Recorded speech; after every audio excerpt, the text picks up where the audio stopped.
कि कौन कहता है आसमां में छेद नहीं होता, जरा पत्थर तो तबीयत से उछालो यारो। कुछ इसी कहावत को बयां करती है फिल्म अपने आप में एक मोटिवेशन बॉम्ब है। ये कहानी है एक ऐसे इंसान की जिसने अपनी मेहनत और हार ना मानने की आदत के दम पे अपनी ही नहीं अपने आसपास के कई लोगों की जिंदगी बदल के रख दी। तो बिना समय गवाए फटाफट शुरू करते हैं इसका एक्सप्लेनेशन।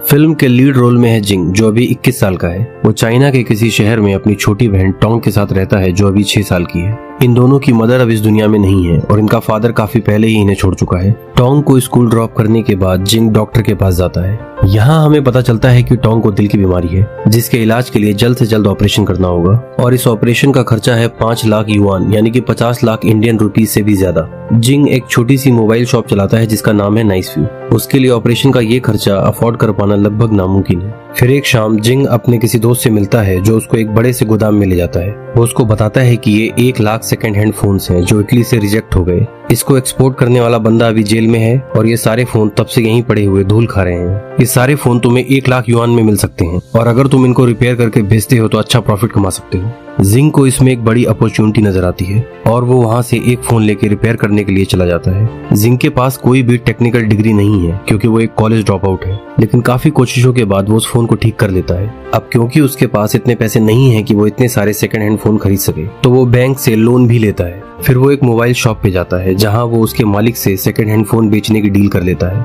वहाँ वो कैलकुलेट करके देखता है कि इस पूरे डील में उसको लगभग 10 लाख युआन का प्रॉफिट होने वाला है। इतने पैसों में उसकी बहन का इलाज भी हो जाएगा और वो एक अच्छी लाइफस्टाइल भी जी सकेगा। इसके बाद जिंग वो सारे सेकंड हैंड फोन खरीद के रिपेयरिंग के काम पे लग जाता है। अभी वो मुश्किल से 7-8 फोन ही रिपेयर कर पाया था कि उस देश की गवर्नमेंट एक नया लॉ लेके आती है जिसके तहत सेकंड हैंड फोन बेचना एक अपराध माना जाएगा और वो शॉप सेलर भी जिंग से उसके फोन खरीदने से मना कर देता है। जिंग अब काफी दुखी है क्योंकि उसके पास जो फोन है वो अब किसी काम के नहीं और उसको बैंक से लिया हुआ लोन भी वापस करना है। इसके बाद जिंग उस कंपनी में जाता है जिस कंपनी के सेकंड हैंड फोन उसके पास है और उसके मैनेजर से मिलता है। जिंग उसको कहता है कि सेकंड हैंड फोन बेचना तो इलीगल है, लेकिन इन फोन्स में काफी सारे ऐसे पार्ट्स हैं जो यूज में लाए जा सकते हैं। मैनेजर उसकी बातों में कोई इंटरेस्ट नहीं लेता और उसको कहता है कि ये सारे पार्ट्स क्वालिटी टेस्ट पास नहीं कर पाएंगे। लास्ट में वो जिंग को कहता है कि अगर उसके फोन के पार्ट्स ने क्वालिटी टेस्ट पास कर लिया तो वो उनको खरीद लेगा। दूसरी तरफ लोन रिकवरी के लिए बैंक वाले जिंग की शॉप पे आते हैं। वो उसको कहते हैं कि अगर 1 हफ्ते के अंदर उसने अपना लोन नहीं चुकाया तो वो उसकी दुकान और दुकान का सारा सामान जब्त कर लेंगे। जिंग काफी मेहनत मशक्कत के बाद उन सेकंड हैंड फोन्स के कुछ पार्ट्स को निकाल के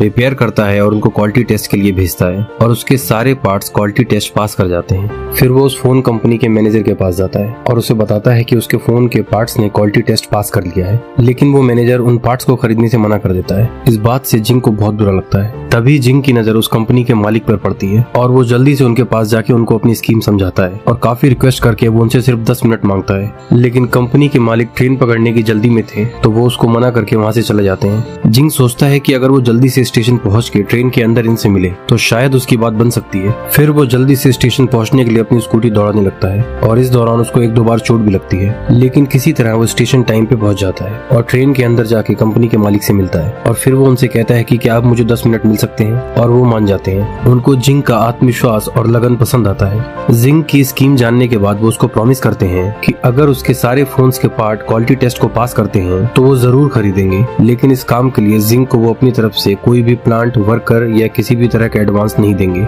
जिंग एडवांस ना मिलने वाली बात पर थोड़ा मायूस होता है, लेकिन फिर भी वो ऑफर को एक्सेप्ट कर लेता है। जब शाम को वो टोंग को उसके स्कूल से लेने जाता है तो टोंग उसके हाथों में लगी हुई चोट को देख लेती है, जिसे देख के उसे बहुत बुरा लगता है और वो जिंग को डांटने लगती है कि वो गाड़ी थोड़ी धीरे चलाया करे। फिर वो दोनों अपने घर पहुंचते हैं जहां टोंग जिंग की चोट पे दवा लगाती है। अगले दिन जिंग अपने पड़ोसी मिस्टर लैंग से मिलता है और उनसे रिक्वेस्ट करता है कि वो इस प्रोजेक्ट में उनके पार्टनर बने, क्योंकि उसको एक भरोसेमंद आदमी चाहिए जो उसकी अब्सेंस में काम की देखभाल कर सके।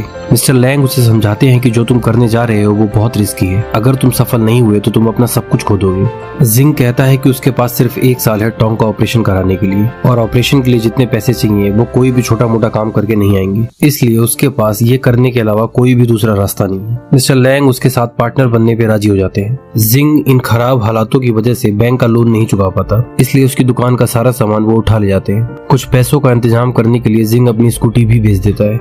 इसके बाद जिंग जॉब के लिए अपने एक पुराने दोस्त के पास जाता है और काफी मिन्नतों के बाद उसको वो जॉब मिल जाती है जिसमें उसे हवा में लटक के विंडो क्लीनिंग का काम करना है। ये काम काफी रिस्की है लेकिन इस काम में उसको ठीक ठाक पैसे मिल जाएंगे जिससे वो अपनी फैक्ट्री का रेंट और अपने वर्कर्स की सैलरी दे सकेगा। इसके बाद जिंग मिस्टर लैंग के साथ जाके अपनी फैक्ट्री खोलने के लिए एक पुरानी जगह भाड़े पे लेता है। ये जगह काफी पुरानी है और काफी गंदी भी, लेकिन इसी वजह से ये इनको काफी सस्ती पड़ती है। जिंग मिस्टर लैंग के साथ मिलके पूरे दिन उस जगह की साफ सफाई करता है और फाइनली वो उस जगह को ऐसा बना देता है जहाँ पे वो और उसके वर्कर्स मिलके अपना काम अच्छे से कर सके। जगह का इंतजाम होने के बाद उनकी अगली समस्या थी वर्कर्स, क्योंकि इनके पास लोगों को देने के लिए सैलरी नहीं थी, तो इसलिए उनको ऐसे वर्कर्स चाहिए थे जो या तो इनसे पैसे ना ले या ले भी तो बहुत कम। सबसे पहले वो एक लेडी को हायर करते हैं जो एक सिंगल मदर है, जो छोटे मोटे काम करके अपना गुजारा चलाती है। इससे पहले वो इलेक्ट्रॉनिक कंपनी में काम करती थी जहाँ बहुत ज्यादा शोर होने की वजह से उसके कान खराब हो गए और अब उसको बहुत ऊंचा सुनाई देता है। इसके बाद वो एक आदमी को हायर करते हैं जिसका अपने पिछले जॉब करते समय किसी आदमी से झगड़ा हो गया और उसने उसको बहुत बुरी तरह से पीट दिया। तब उसे जॉब से निकाल दिया गया और उसके बाद उसको कभी कोई दूसरी जॉब नहीं मिली। इनका तीसरा वर्कर एक यंग एज लड़का है जिसको वीडियो गेम का काफी ज्यादा शौक है और वो सारा दिन साइबर कैफे में ही बैठा रहता है। अब क्योंकि उसको एक लड़की मिल गई है तो वो शादी करना चाहता है और इसीलिए उसको एक परमानेंट जॉब की जरूरत है। वो जिंग और मिस्टर लैंग से मिलकर कहता है कि उसका एक और दोस्त भी है जिसको जॉब की जरूरत है और वो उसको भी अपने साथ ले आता है और साथ ही जिंग के कुछ बूढ़े पड़ोसी भी उसको इस काम में ज्वाइन करते हैं। इनकी फैक्ट्री अब शुरू हो चुकी है। वो सब लोग जिंग के इंस्ट्रक्शन पे अपना काम करने लगे हैं। जिंग को बहुत ज्यादा मेहनत करनी पड़ रही है क्योंकि रात में वो फैक्ट्री में अपना काम करता है और दिन में वो हवा में लटक के विंडो क्लीनिंग की जॉब भी करता है, तो फिलहाल उसके पास सोने के लिए बिल्कुल भी समय नहीं। एक दिन फैक्ट्री में वीडियो गेमर का छपरी दोस्त जिंग से लड़ने लगता है क्योंकि उसने उस महीने इसकी सैलरी से कुछ पैसे काट लिए हैं। जिंग उसको बोलता है कि तुमने इस महीने कुछ घंटे कम काम किए हैं इसीलिए पैसे कटे हैं, जिसपे वो जिंग को भला बुरा कहता है और जॉब छोड़ के चला जाता है। फिर एक दिन ये सब अपने वीडियो गेमर फ्रेंड की शादी में जाते हैं। टोंग भी वहाँ है और ये सब मिलकर काफी इंजॉय करते हैं। वहाँ वो छपरी दोस्त जो अभी कुछ दिन पहले ही जॉब छोड़ के गया था जिंग के पास आके उससे माफी मांगता है और जिंग खुशी खुशी उसे माफ भी कर देता है और काम पे वापस लौटने को भी कहता है। इसके बाद मिस्टर लैंग जिंग के पास आके पूछते हैं कि तुम्हारे फ्यूचर का क्या प्लान है। जिंग कहता है कि उसके पास टोंग के इलाज के अलावा कोई दूसरा प्लान नहीं है। मिस्टर लैंग पूछते हैं तुम्हारा खुद के लिए क्या प्लान है, तो वो काफी सोच के जवाब देता है कि शायद वो फिर से कॉलेज जाना चाहता है और अपनी बची हुई पढ़ाई पूरी करना चाहता है। उस पार्टी के बाद जब जिंग और उसकी बहन अपने घर वापस लौटते हैं तो वो देखते हैं कि दरवाजे पर ताला लगा है और वहाँ एक नोटिस बोर्ड भी लगा है जिसपे लिखा है कि पहले रेंट दो उसके बाद अंदर जाना, क्योंकि जिंग ने पैसे न होने की वजह से पिछले 3 महीने का किराया नहीं दिया है। फिर वो अपने लैंडलॉर्ड को फोन करके काफी रिक्वेस्ट करता है लेकिन वो नहीं मानता। जिंग को कुछ समझ में नहीं आता कि वो इतनी रात को टोंग को लेके कहाँ जाए, तो उस रात वो टोंग को मिस्टर लैंग के घर पे सुलवाता है। फिर 2 दिन बाद वो टोंग के रुकने का बंदोबस्त अपनी फैक्ट्री में ही कर देता है। टोंग बड़ी मासूमियत से उससे पूछती है कि हम मिस्टर लैंग के यहाँ क्यों नहीं रुक रहे। जिंग उसे समझाता है कि हम पहले ही वहाँ पे 2 दिन रुक चुके हैं और अब हम उन पे और बोझ नहीं बन सकते। टोंग के सोने के बाद उस रात जिंग की आंखों से आंसू बहने लगते हैं कि वो अपनी बहन को एक अच्छी लाइफ नहीं दे पा रहा है। और फिर अगली सुबह टोंग को तैयार करके स्कूल छोड़ने के बाद वो अपने विंडो क्लीनिंग वाले काम पे चला जाता है। एक रात टोंग जिंग को नींद से जगाते हुए कहती है कि बाहर कुछ आवाजें आ रही हैं। जिंग बाहर जाके देखता है तो वहाँ गेट का ताला टूटा हुआ है और कुछ चोर उसका सामान एक ट्रक में लोड कर रहे होते हैं। जिंग को देखते ही वो वहाँ से भागने लगते हैं। जिंग भी उनका पीछा करते हुए ट्रक में चढ़ जाता है। टोंग भी पैदल पैदल उस ट्रक के पीछे भागने लगती है। जिंग उनसे फाइट करके किसी तरह से एक आदमी को पकड़ लेता है लेकिन दूसरा आदमी ट्रक लेके वहाँ से फरार हो जाता है। इस लड़ाई में जिंग को काफी चोट आती है और उसके एक हाथ की 2-3 उंगलियां टूट भी जाती हैं क्योंकि जिंग ने उनमें से एक आदमी को पकड़ लिया था और पुलिस को उसका चोरी किया हुआ सामान भी मिल जाता है। अगले दिन जिंग जब अपने विंडो क्लीनिंग वाले काम पे होता है तो उसके हाथ से बकेट गिर जाती है जिसपे उसका सीनियर उसको ग्लव्स उतार के अपनी फिंगर्स दिखाने को कहता है और वो देखता है कि जिंग के लेफ्ट हैंड की फिंगर्स टूटी हुई हैं। वो जिंग पे बहुत नाराज होता है और उसको काम से निकाल देता है। जिंग कहता है कि मुझे इस महीने के एंड तक काम करने दो, लेकिन वो नहीं मानता और जिंग को कुछ एक्स्ट्रा पैसे देके वहाँ से भगा देता है। इसके कुछ दिन बाद फैक्ट्री का मालिक जिंग को फैक्ट्री खाली करने को कहता है क्योंकि उसने पिछले महीने का किराया नहीं दिया है। जिंग उससे काफी रिक्वेस्ट करता है कि काम पूरा होने के बाद वो सारा पैसा चुका देगा, लेकिन वो नहीं मानता और जिंग को जल्द से जल्द फैक्ट्री खाली करने को कहता है। जिंग अब बहुत मजबूर है और इसी वजह से वो उस फोन कंपनी के मैनेजर से जाके मिलता है जो उसको पसंद नहीं करता और उससे काफी रिक्वेस्ट करता है कि उसको कुछ एडवांस में पैसे दे दे, लेकिन वो तो शुरू से ही चाहता है कि जिंग फेल हो जाए, इसलिए वो किसी भी तरह का एडवांस देने से साफ मना कर देता है। उस रात जिंग बहुत ज्यादा दुखी होता है और वो याद करता है उस पल को जब उसने मरते वक्त अपनी माँ को वादा किया था कि वो अपना और टोंग दोनों का ख्याल रखेगा।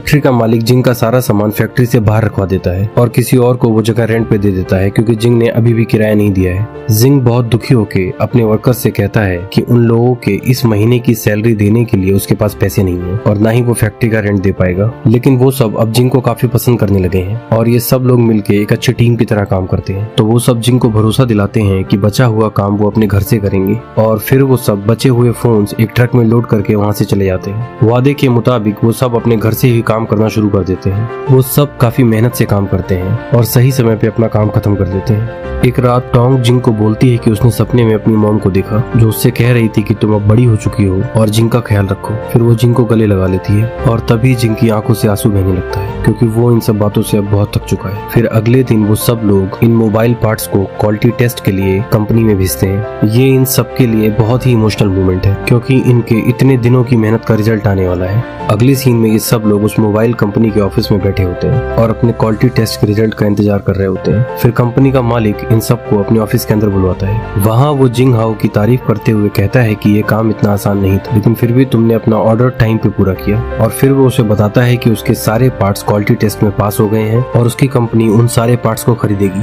और आगे वो जिंग हाओ को अपने साथ काम करने का ऑफर भी देता है जिसके लिए वो जिंग को 2 साल के 50 लाख युआन ऑफर करता है। ये सब सुन के वो सब बहुत खुश होते हैं और जिंग की आंखों से भी खुशी के आंसू बहने लगते हैं क्योंकि अब वो अपनी बहन का ऑपरेशन करवा के उसको एक अच्छी लाइफस्टाइल भी दे सकेगा और उसने यहाँ तक पहुँचने के लिए बहुत मेहनत की। वहाँ से वो सब अपने इमोशन को छुपाते हुए चुपचाप निकलते हैं लेकिन फिर लिफ्ट में जाके एक दूसरे से गले लगकर रोकर अपनी खुशी का इजहार करते हैं। ये सब जानते हैं कि यहाँ तक पहुँचने के लिए उन्होंने कितनी दिक्कतों का सामना किया है। इसके बाद फिल्म में हमें 6 साल बाद का समय दिखाया जाता है। जिंग अब काफी बड़ा आदमी बन चुका है। उसकी खुद की एक मोबाइल कंपनी है जिसका नाम है नाइस व्यू। ये वही नाम है जो उसकी मोबाइल शॉप का हुआ करता था और वो सभी लोग जो उसके साथ उस प्रोजेक्ट में शामिल थे अब काफी अमीर हो चुके हैं। जिंग की बहन टोंग का ऑपरेशन सक्सेसफुल रहा और अब वो काफी बड़ी हो चुकी है और इसी हैप्पी एंडिंग के साथ ये फिल्म यहाँ पर खत्म होती है। जिंग ने अपनी कभी ना हार मानने वाली आदत से सिर्फ अपनी ही नहीं बल्कि अपने आसपास के काफी लोगों की जिंदगी बदल के